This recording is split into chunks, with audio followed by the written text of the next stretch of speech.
Something I was studying not too long ago was a story in the Qur'an that I find particularly interesting and unique.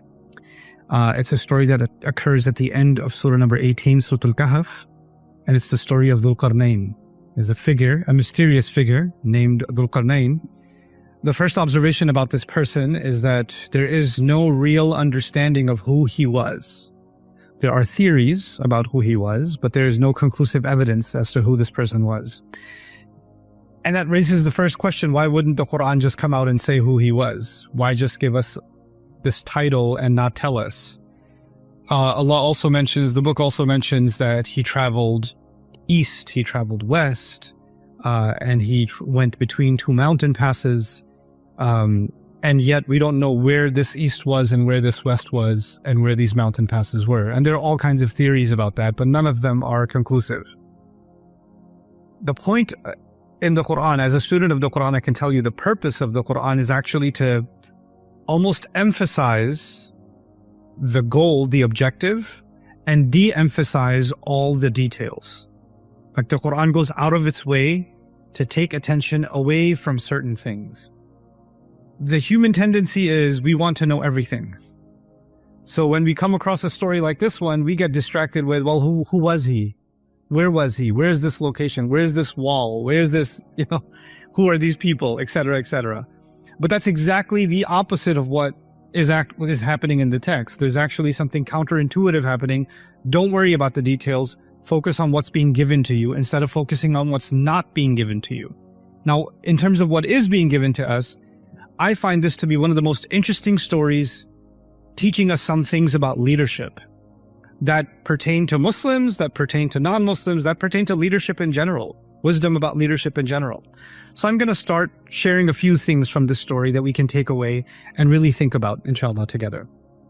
The first of them is Allah says, آتَيْنَاهُ مِنْ كُلِّ شَيْءٍ سَبَبًا فَأَتْبَعَ سَبَبًا. God says He gave him all kinds of sabab. Sabab means a means to an end. Sabab actually in Old Arabic was also used for a rope. And quite literally, a rope is a means to an end. Right? The rope in a well is a means to get to the bucket, isn't it? So sabab refers to what you can call resources, because resources are a means to an end. So for our convenience purposes, we'll translate the word sabab as resources. So now God is saying that God gave him all kinds of resources. We'll learn about some of them soon. But then once you get resources, spiritually you would think when you've been given a lot of resources, then your goal should be to be grateful for the resources that you've been given. For instance, my health is a resource. My intelligence is a resource. My income is a resource. These are all gifts from God, and therefore I should just be grateful. The spiritual reaction to these gifts should be gratitude. But instead of highlighting gratitude, Allah highlights something else here. He says, فَأَتْبَعَ سَبَبًا. So He put those resources in use for more resources. So He actually followed the resources He was given to build even more resources, or to put them to full use.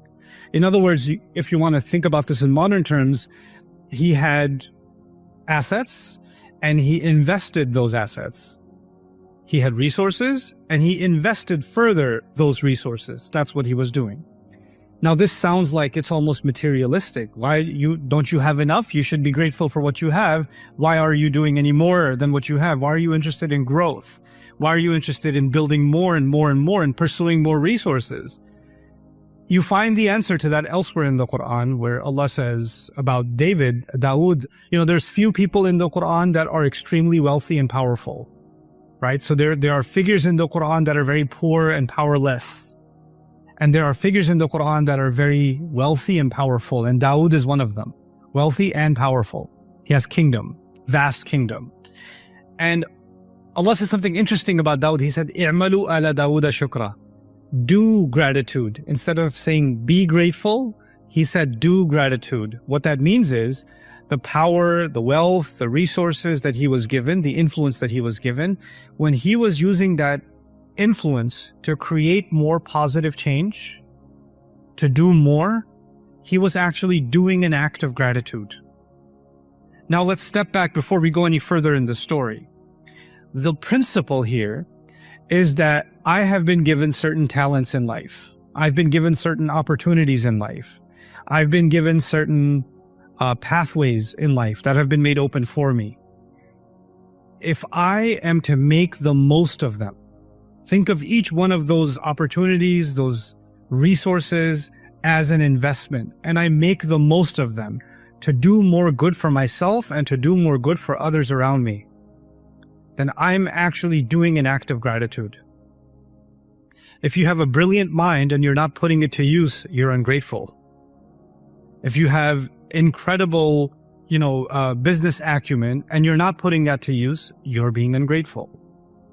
Gratitude is actually about maximizing what I have and really putting it to work. Even if in the world of business and material resources, as is the case of Dhul-Qarnayn, we're not just talking about giving charity. He's interested in just going out there. Now, so what do we find? فَأَتْبَعَ سَبَبًا حَتَّى إِذَا بَلَغَ مَطْلَعِ الشَّمْسِ. Actually, even before that, Maghrib al-Shams. So he reaches the west. And when he gets there, he finds that there's a people here. And when he meets these people, قُلْ لَا يَا ذَا الْقَرْنَيْنِ إِمَّا أَن تُعَذِّبْ وَإِمَّا أَن تَتَّخِذَ فِيهِمْ حُسْنًا. He meets these people, he's never met them before. He's in a new civilization. He's going somewhere he's never gone. In other words, he doesn't know if he's going to find wealth. He doesn't know if he's going to find death. He doesn't know if this is going to be a failed venture and he'll find nothing. He doesn't know. He's just going out there. What we do learn about this person is he actually has a kingdom. We do learn that. He's a king. And a king has defined borders, doesn't he? But the Qur'an is clearly saying he left his borders. He left. He went somewhere else. In pursuit of, and the Qur'an also tells us, in pursuit of what? In pursuit of resources. In pursuit of more resources. And then when he goes out there, he meets these new people. And now they're he's engaging with them. Some of them come to him and they see obviously that he's a king and they're trying to impress him. And obviously the people who try to impress him first, probably politicians. So they go and they try to put in a good word to see if they can get some favor. And he issues a policy. It's a pretty amazing policy. He says, أَمَّا مَنْ ظَلَمَ فَسَوْفَ نُعَذِّبُهُ وَأَمَّا مَنْ آمَنَ وَعَمِلَ صَالِحًا فَلَهُ جَزَاءً الْحُسْنَى وَسَنَقُولُ لَهُ مِنْ أَمْرِنَا يُسْرًا. He says, okay, so I've come here. I'm claiming this territory. And it doesn't matter how much you impress me with your speech. Whoever does wrong will be punishable. So it's not your words that are going to get you out of trouble. If you're doing something wrong, there will be consequences. And whoever does good, they're not doing good. And he doesn't say, whoever does good, I will reward them. He didn't say that. Because you would expect the opposite, right? If you do wrong, I'll punish you. If you do right, I'll reward you. He doesn't say that. He said, whoever does wrong will be punished. And whoever does right, well, God will reward them.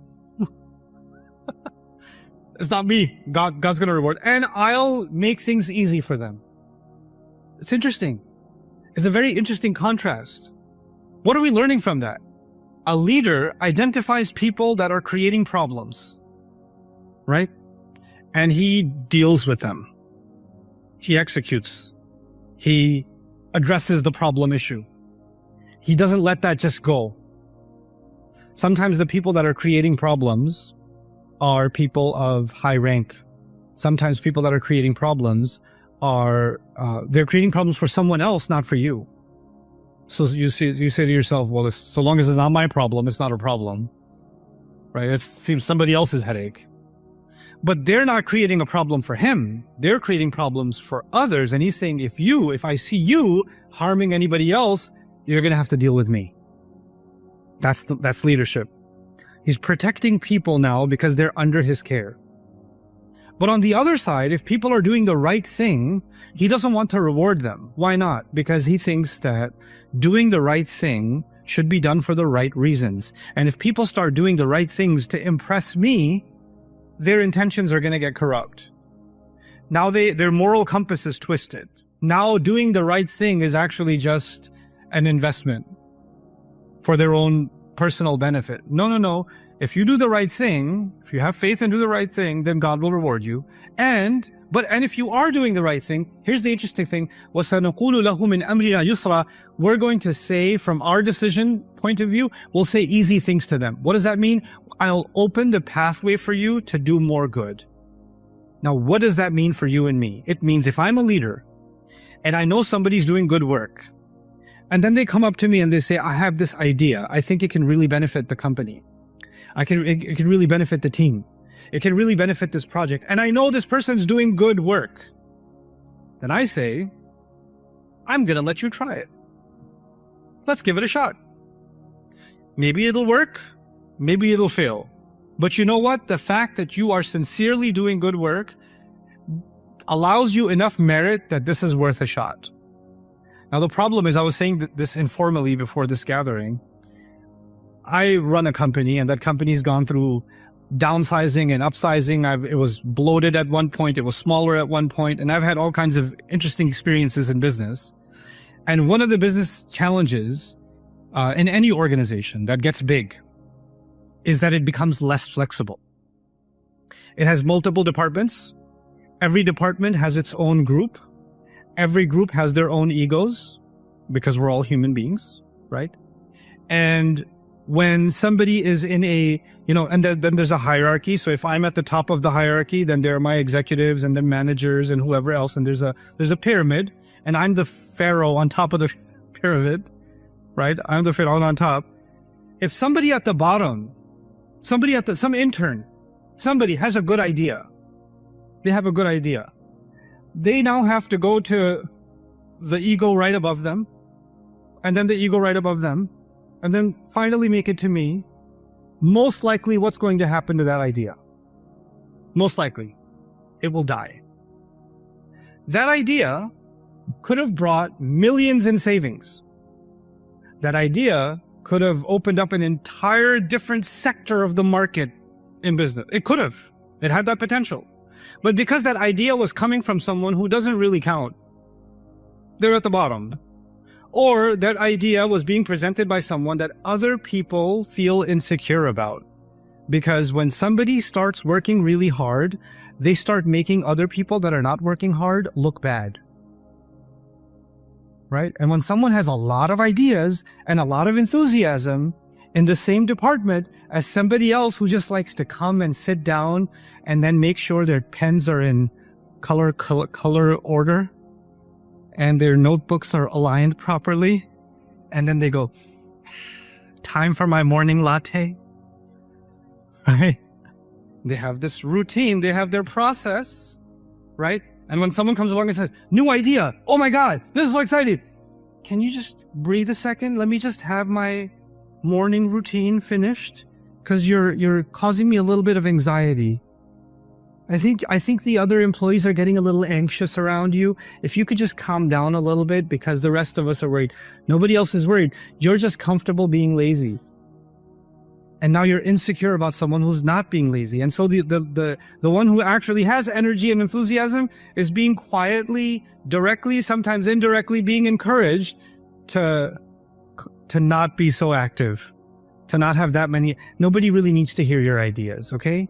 I graduated from this university. I have a master's degree. I have 20 years of experience. And believe me, that's not a good idea. No, I don't believe you. I don't believe you. The reason you're saying that is because you're scared that new ideas can come and take hold. And if new ideas take hold, change might come. And human beings, sometimes they're not interested in growth. They're not interested in exploring new territory to use the resources to their maximum ability. Sometimes human beings just want things to stay exactly the same, because you're comfortable with familiar. The familiar is comfortable. The new is uncomfortable. What is leadership? Leadership is, I'm going to explore new territory. What else is leadership? I'm going to find people that are trying to do good things, and I'm going to make their pathway easy for them.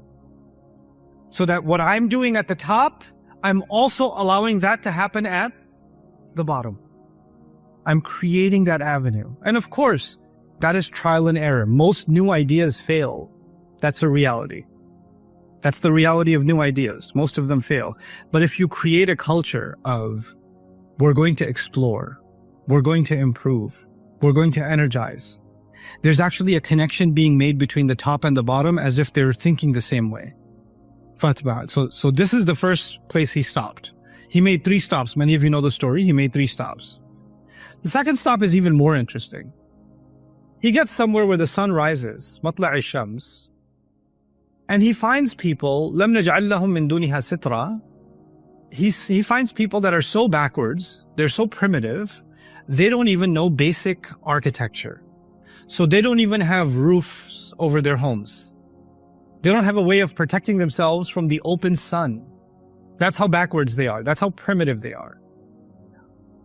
So we already know his policy for the first place he went. He went and he said, this is my policy. People that are making trouble, I will deal with them directly. And people that are doing good, I will make ease for them. I'll open the pathway for them. What's his policy going to be now? Allah says, كَذَلِكَ. He just let them be as they were. He left them alone. These people were so behind that right now, there's no point giving them any instructions. They don't even understand the basic instructions of how to save themselves from the blazing sun. Some projects are failed before they even begin. You should learn to cut your losses and move on. كذلك. He let it go. He didn't say, no, I'm going to bring civilization to these people. I'm going to first teach them how to speak properly. Then I'm going to teach them how to build. Then I'm going to do this. Then I'm going to do No. Maybe I'll come back in 20 years. Maybe they've advanced. This is too much. This is too much of a learning curve for these people. I don't have the resources to bring them that far up. I know my limits. I'm not here to save the world. I know what I can do and I know what I cannot do.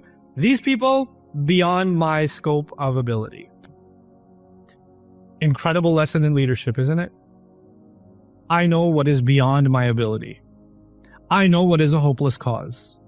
It's okay. I don't have to destroy resources, time, and energy working on something because I have too much of an ego to think I can change everything everywhere. I can't. I don't have that ability. So I'm just going to let this one go. I'm going to not push. كذلك.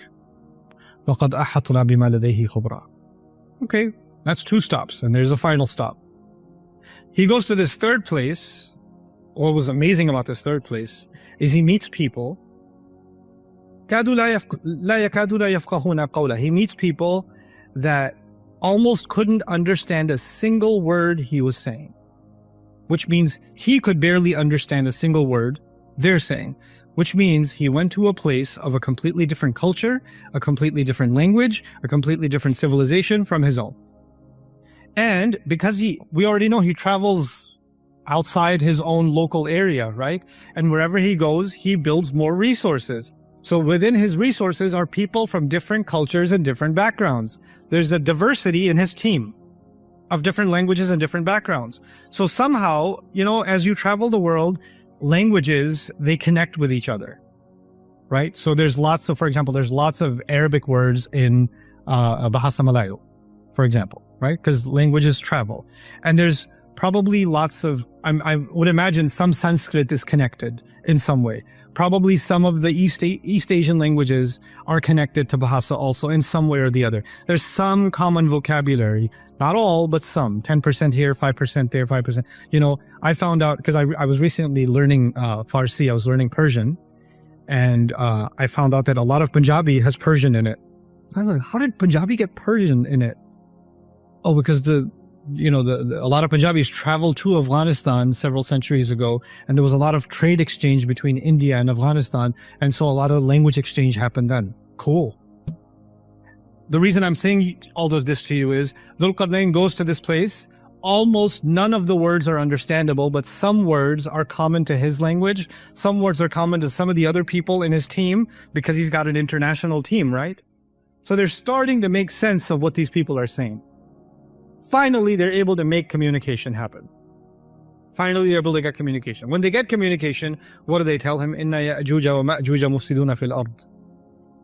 We have this criminal gang of people, these raiders, they're called Ya'juj and Ma'juj.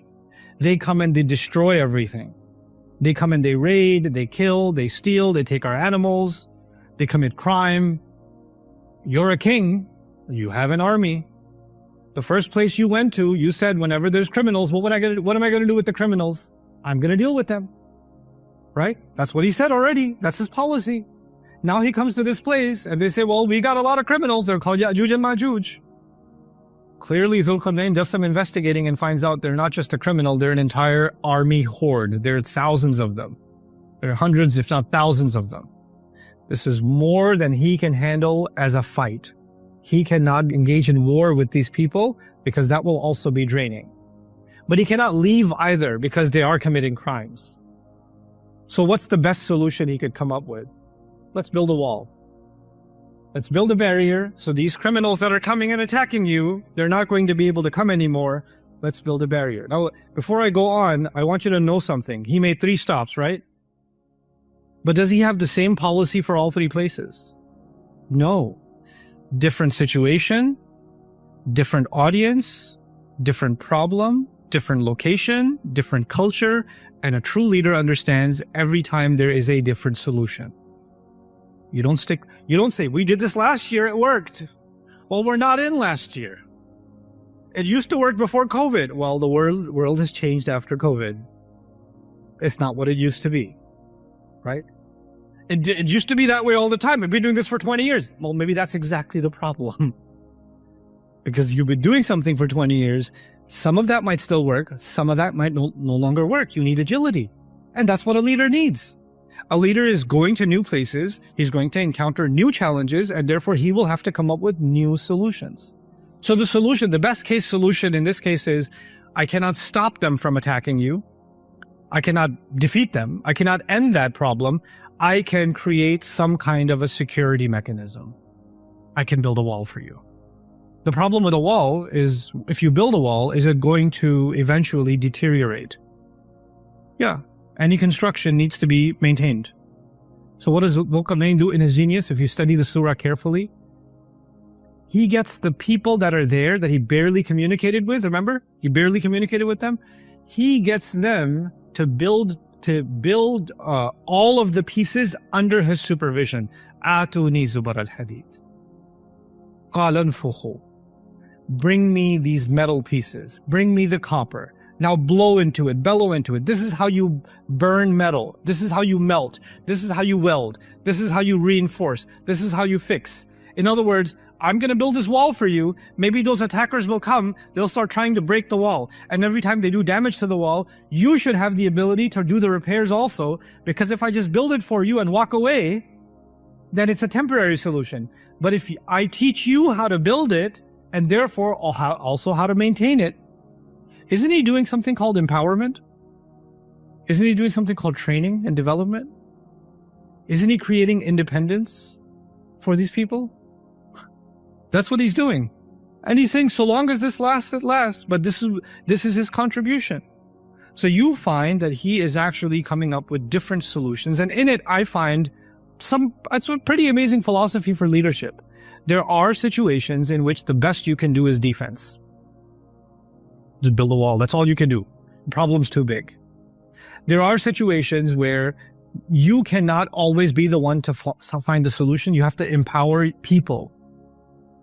They have to find the solution. They have to go and look for the answer. Or you have to give them enough training that they can operate independently. They can do that. There are other situations that are too big of a problem and they are outside the scope of what you can do. Walk away. It's the best you can do. There are other situations where you know clearly there are problematic elements, toxic elements within. And it is your responsibility to identify them, to investigate them, and to deal with them accordingly. And then as a leader, I'm working backwards. It's your responsibility to find people that actually are doing good work and that have good ideas or can move things forward, can move the needle forward. And when it doesn't matter what rank they come from, what degree they have, what level of the organization they're in, there needs to be a culture in the organization, any organization that wants to flourish, where people that are doing something good, the path for them to pursue that potential is opened. سَنَقُولُ لَهُ مِنْ أَمْرِنَا يُسْرًا. The path needs to be opened. And when that happens, people feel truly invested. Now that I've shared some things from the story with you, now I'm going to wrap this up, inshallah, and share some personal experience with you. Bi'idhnillah. Some things you only learn the hard way. So studying Qur'an is the easy part. Life lessons, now that's the hard part. So, in my history, I've been an employee in my career. And then for a long time, almost 20 years now, I've been an employer. So I've had all kinds of employees, and I've had really interesting experiences with my employees. And there's different kinds of employees. But the most interesting kind is the one that believes that they are God's gift to humanity and your company. Like they descended from the heavens onto your organization. And they do not have to do anything. They don't have to contribute anything. Before they even contribute anything, their very blessed existence is a gift to the rest of you. Right? And why are they such a gift to humanity? Because they come with some amazing credentials. They have amazing experience, or they have amazing awards, or they have amazing degrees, or something like that. They have something in their past that makes them very impressive. And that's why they come with the mindset, look, I came here to sit on top of this mountain. The rest of you are blessed enough to learn from my wisdom. The problem is, even if I hired somebody who graduated from Harvard or Yale or graduated from MIT and they're top of their class and all of those things, the most important thing for me as an employer is not what they've done. Because I think most interviews are ridiculous. Where did you graduate from? What's your work experience? What did you do in the past? I don't care. You know what my first question is? What are you going to do? How are you going to do it? Why do you want to work here? Do you want to, what's your ultimate objective? If they say, I want to bring my past experience to benefit this organization, in my head, the interview is already over. No, because you're thinking you're coming to benefit. I, as the head of my organization, am constantly learning.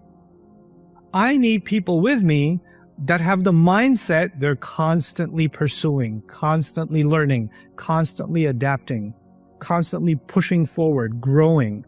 They're not there to get settled in a certain rank, in a certain position. They're not there to teach everybody else. They are there to learn first, learn and absorb first, and then grow. Grow themselves, help other people around them grow. Growth is key. Growth is key. Adaptation is key. Flexibility is key. And so the most amazing team members I've ever had are people that are just eager to learn. Even though they're extremely learned people, they're eager, constantly eager to learn. They'll never miss an opportunity to learn. They're not going to say, I already know this. I already did this. Or this is not how we did things in my old company. Who cares about your old company? You're not there anymore. So why should it matter? So what I'm trying to get at is how do I even begin to inspire that culture in my team? And I'm not a good leader. I could tell you that. I'm honest confession. I'm the ideas guy. I'm not the leadership guy. But at least culturally, something that I can do for my team is I can demonstrate by example. So what I do in my work, I challenge my team members to find if any of them is more serious about learning and growing than I am. I'm at a point now in my career where if I stopped learning, if I just stopped learning and I just turned a mic on and started talking, I would still have an audience. Nobody would know the difference. I could do that. But I wouldn't be satisfied because I'm no longer growing. I need to grow. I need to invest in myself. I need to learn new things. I need to expand my horizons. And when they see me do that, doesn't matter what department they come from, they want to do that.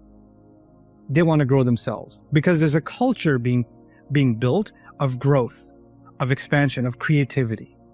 The other thing I like to do, it doesn't always work, is that people say this sometimes in meetings. You can come to me and tell me anything. Please, I have an open door policy. And then you go to them and you say, sir, you said you have an open door policy. I'd like to bring, send me an email. Doesn't sound like a very open door policy. Or you try to explain the problem and say, actually, you don't understand. Let me explain to you why your problem isn't even a problem and you're the problem. So on the one hand, you're saying open door policy, but actually the moment somebody walks into that door, they walk into a blender and they come out juice. Right? That's not really an open door policy. An open door policy means hey, I need to talk to you about something. Okay, talk to me. Talk to me. Level with me. I respect, in my entire organization, I respect people who can speak to me directly, speak to me frankly, not disrespectfully, but frankly, and leave the rank at the door. They're not talking to me as the CEO. They're talking to me as someone equally concerned about the organization. So they're just bringing up their concern. And they don't have to have some kind of, oh my God, it's the start, I have to... No. We're just having a conversation. The conversation isn't about my ego. It's not about respect. It's about the work. And here's what's working and here's what's not working. I want to create the culture where those conversations can happen without anybody's ego being hurt. Without anybody feeling bad. Because statistics tell us most of our lives we're spending at work. Either we're sleeping or working. Right? And then whatever little energy we have left, we get for ourselves and our families and other things. But a huge chunk of our lives is exhausted in work, which means work is not just work, it's also our life. That life has to be meaningful. That life has to be productive. That life has to be, nurturing. And so, we have to build that. And last thing I'll say about, I kept saying good ideas, good ideas. I'll just mention the example we were talking about in the private meeting. Sometimes you have, let's just say, I'm being hypothetical. Let's say you have 4 departments. Yeah? And 3 of those departments are very big. And one of those departments is tiny. And somehow, the 3 big departments are not they're not productive. They're not doing what they should. They've been there a long time and they accomplished a lot in the past, but now they've slowed down and things aren't going as well, or they're stalling, right? And then you have this little tiny department, the extra department, the department. They get the office next to the bathroom, that department. And somehow they did something that showed a lot of growth potential. It showed some growth. Now you're like, If you're a good leader and you see something has potential, what do? You say, let's inject some fuel into this small department. Let's see how far we can take this. Let's see if we can grow this. Because growth can come from unexpected ways. COVID taught us that, right? It can come in unexpected ways. Okay. So now you decide to put some time, energy, resources, attention, investment into the smallest department. You tell me, take a guess. Who starts getting nervous when you invest in the small department? The 3 big departments. What are you doing? That's a waste of resources. You know how small they are? I've been here for 20 years. We've been doing this way for a long time. You know what happens? Sometimes the biggest obstacle to growth are people who want to keep things from growing. Without realizing that all 4 departments, that's like saying this hand is able to do something, or my right hand is able to do something my left hand is not able to do. And the moment I start fixing things with my right hand, my left hand gets insecure. Hey. You really want to do that one? It's a little imbalanced over here. Let's do things where both hands are together. No, some things are meant better for the right hand. But by the way, when you're accomplishing something from one part of the body or another part of the body, who's the eventual beneficiary? Everybody. I can't have one hand competing with the other hand. I can't have one hand insecure about the other hand. So an organization cannot fully function if parts of it are insecure about other parts of it, parts of it are jealous of other parts of it, parts of it are seeing themselves as competition with other parts of it. Healthy competition is fine. But when we create that kind of an internal culture, we are actually destroying the organization from within. We're hurting the organization from within. Creativity should be celebrated. Successes should be celebrated. Investments should be made where they are most fruitful. And investments should discontinue where Dhul-Qarnayn says, I can't help here. You should know when to quit. You should know when you're putting time, energy, resources in something and it's just not going anywhere. You need to know, hey, I know it's going to hurt some people's feelings, but we got to go. We can't do this. That's leadership. So I pray that some of these concepts are of meaning to you, inshallah.